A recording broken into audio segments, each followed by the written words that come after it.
Welcome to the Cerebral Palsy Perspective, an optimistic look at life, movement, and doing hard things our way.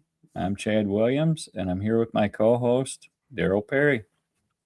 Glad to be here, Chad. And guys, we got a special episode for you, like we do every week. But Yeah, I'll start. Today we're gonna talk about something that's pretty important to me: the doing hard things my way, adaptive athlete scholarship. And so I'll start by saying I want to say thank you. This is a platform that we share, so I appreciate that we're taking an episode to focus on something I'm working on. So I'll start with that. First of many. We can always talk about the other stuff that's being worked on. But yeah, absolutely. So yeah, it's a scholarship that I'm working on, and the truth is, it didn't start as a scholarship. It started as part of a difficult time that I was working through back with COVID, with being remote and being from home and having gyms closed. That's when my CP kind of got in a bad spot for me with my spasticity and some pain that I was working through. And with that, I challenged myself to a Spartan race. And to do a Spartan, you have to run. You have to train to run. So through my training, I found a love for running, which I wouldn't have ever expected. Yeah. And that changed a lot for me, that whole journey. As I started to share my story leading up to the Spartan and through the Spartan and then everything that followed, continuing to run and compete in these races. I got so much support from the cerebral palsy community. That's how we met. We've said it a bunch of times, but you reached out and had me as a guest on your podcast. And as I got going, I knew that I wanted to find a way to give back to the community. They had done so much for me. And through that journey, I also developed a brand, Doing Hard Things My Way, which you were a part of helping me with that too. Remember those conversations too, yeah. So, that brand came out of it, which came at an important time for me as I was struggling. The universe gave me something that I needed. So I had that brand, and I continued to think like, all right, I have this little community that's following my brand, and I have the CP community that's been cheering me on, and conversations with parents and people in the CP community, like, what can I do to give back? And I knew that was something that was going to be important to me, but I had to figure out how. And then just one day I got thinking, like, there are other adaptive athletes that are out there. Sorry. It's I knew this was going to be tough, and we talked about it, but I knew what that support meant for me. Yeah. And so I wanted to take that into account too, and bring that support to someone else that might be looking for it. And so I thought about a scholarship. I don't know how it came, but it just came to me one day. I thought it was one of I'm going to try to pull myself together here. Yeah, and well, here's the thing about the scholarship. I remember when you suggested it, or when you because you were trying to come up with ideas to be able to give back. And I thought it was just a very thoughtful type of encouragement that maybe these young athletes may not have. It's just a level of support that they may not have experienced, because I know when I would be in sports, mostly recreational, when I was a teenager, I felt like even if I was on a team sport, I felt like my whole experience doing this is different, and I feel very alone, and I don't really feel like people see or understand me.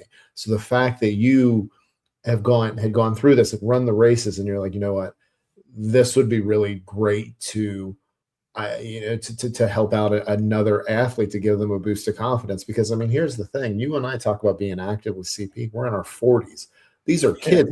Like get that little boost of confidence in as early as you can. And I mean, just knowing that there is something there where somebody sees the effort, somebody that's not in the exact same situation, but a similar situation to you. No, I think it's a great offering. And yeah, I mean, it's very emotional and because you and I, we talk about this a lot, like the fact that us sharing our perspective, our life, and what we do when we thought nobody cared, right? Yeah. And like sharing that, helping people, and then actually helping people, and then figuring out a way to like create something from like on your own from it. The brand was one, and then the scholarship is another. Yeah, no, I mean it's huge, and yeah, there's a lot of emotions and stuff through it, man. But I'm glad you're sharing it, and I'm glad we're doing an episode on this, just really talking about the ins and outs of it.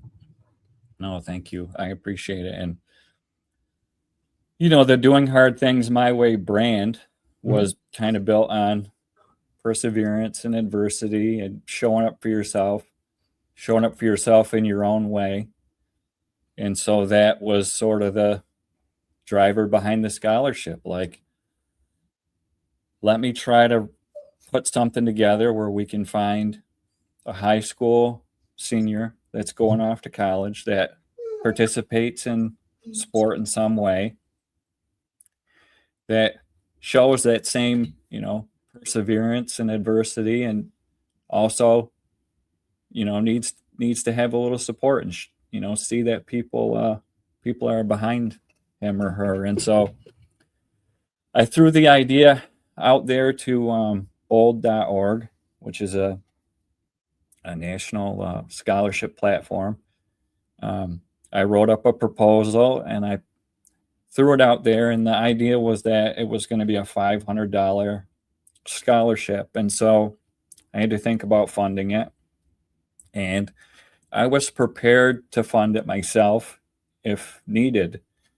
But I was so grateful because once I put the idea out there, once the structure was in place with the platform, that received support, so many generous donations, and the scholarship became fully funded. So I didn't even have to fund any of the scholarship, which was amazing just to see, you know, support like that. So right now, applications can be submitted until May 10th, and then the winner will be announced on June 11th. You have to submit an essay, 500 to 600 words, and a picture of yourself playing sport. So it became funded, and then the next part was, okay, the structure's there, it's been funded, let's put it out there and see if it resonates with people. Like, to me, it sounded like an awesome idea, but is it going to resonate with anyone? Are there going to be people that find it? Are there going to be applicants? And so that was the next piece. I was a little worried, like, you know, I hope it's as meaningful as I think it is. And it went live February 11th for applications. And in that small amount of time, there are nearly 170 applicants, which is pretty crazy. And I have read every essay. I have a dashboard. I get notified when applications come in. So I usually spend my evenings reading the essays, and I got to tell you, the essays that come in they're powerful. I bet.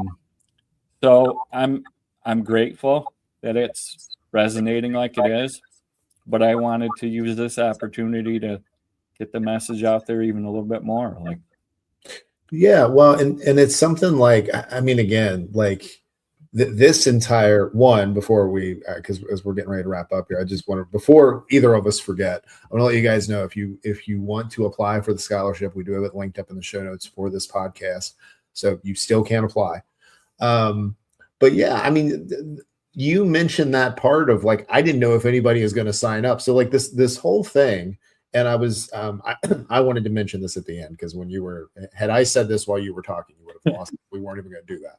So, but like, how cool is it that you had this idea, you launch it, you're like, I don't know, I guess I'll pay for this, I'll fund it. You put it out there, it's funded. Like people believe in this idea. People like think that this is something that needs to happen. And then you're like, all right, well, let's see how many applicants we get. Because again, if you think about what it is, even if you get like a handful of applicants, that's great. Like you're making a difference. We'll get to share their stories. People have an opportunity to win. And then, I mean, you're closing in on 200 applicants for this, and we've got we've got some time left. So yeah, I mean, this is a huge deal, and this is, again, like this is just an idea that you had, and it's wild how everything can come together. So yeah, it's very emotional, but it's an amazing thing, and you did a really good job not only coming up with the idea but getting all this put together, man. So yeah, thank you. And yeah, it's already after it was funded, I still received donations, so it's actually partially funded going into next year, which is another cool thing. So we'll see how it.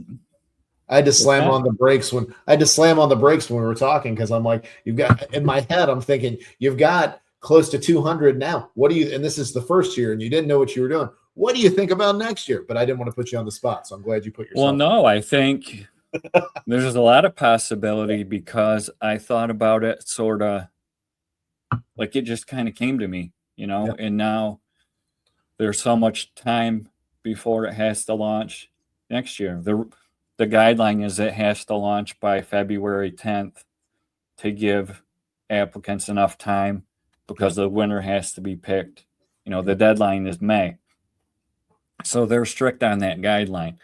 So by the time I got it together, I didn't have much time, but now I have over a year. And so does that mean it's a bigger scholarship, or does that mean that there are maybe multiple winners next year? Maybe it's two $500 scholarships, or $1,000 or $1,000 scholarship. I'm not sure. I'll have to put some thought behind that. I'm really excited to watch it through the rest of the phases this year, to continue to read these essays and to pick that winner, and to be able to share their story after they win, because the stories are incredible. Whoever wins is going to have, an incredible story that needs to be shared, and, somebody that's looking for support. So I'm excited to follow it through, and from there we'll see what happens next year. It's hard to say, but I appreciate the support, and I'm so happy that it's resonating with these high school students that are applying. And it's hard to say where it'll go, but it's a pretty powerful thing to be part of, and I'm just happy for the support. Yeah, I mean, and like you said, this is where it starts, and there's a number of different directions that you can take it in. And we will be doing, this is not going to be our last episode by a long shot on for this particular round of the scholarship. So, I mean, because it is important, I think, that we share the other things besides just doing the podcast, and talk about some of the other things that we do. Some of that stuff is going to be tied directly into cerebral palsy. Other things will not be, and I mean that's fine too. But yeah, I think it's great that you've been able to launch it and get it going the way that you have. And yeah, I mean, for next year, you've got time to actually plan things together, and you know the experience of going through it once. So yeah, but we'll be talking about it. We'll be talking about it a lot. We'll even dedicate full episodes to it like we did today. So there you go. Well, next time, hopefully I can get through it a little better, but I think, it's an emotional thing to have an idea like that and see it come to life, especially with the journey that I've been on. And it's something you can relate to too. I mean, you go through these hard things, and then you're able to use that experience to come up with this idea that might help make things a little easier for somebody else, and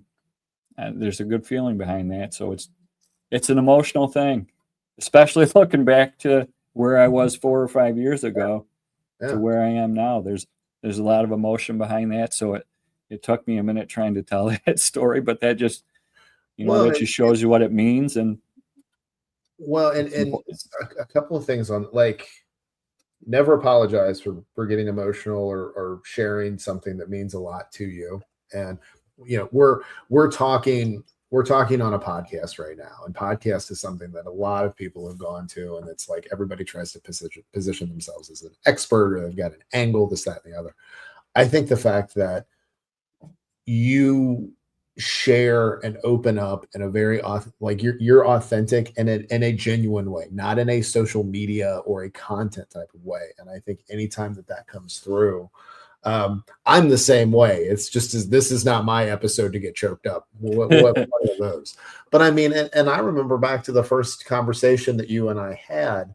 That episode itself took off for a number of reasons, but I'll tell you, a large part of that is because you were as open and vulnerable as you are. And I mean, I think, I think for anybody that's watching or listening, you guys like that this is, I think part of why this podcast is growing the way that it is because how we show up and do it, and things are authentic. And, you and I, like, we check in regularly with each other, not just on ideas of the podcast, but just in general. We talk usually before and after each of these episodes. I mean, like, we do this because we genuinely want to do it. And, we like each other and we work well together. So, like, I think all of that comes through to everybody that's listening. So yeah, I mean, but it's a big deal. And for those of you that have not, any high school students that have not submitted your essays, again, it's linked up in the show notes. So please go ahead and do that. All right. I appreciate it. And I look forward to our next conversation. Oh yeah. Plenty more. We'll talk to you guys soon.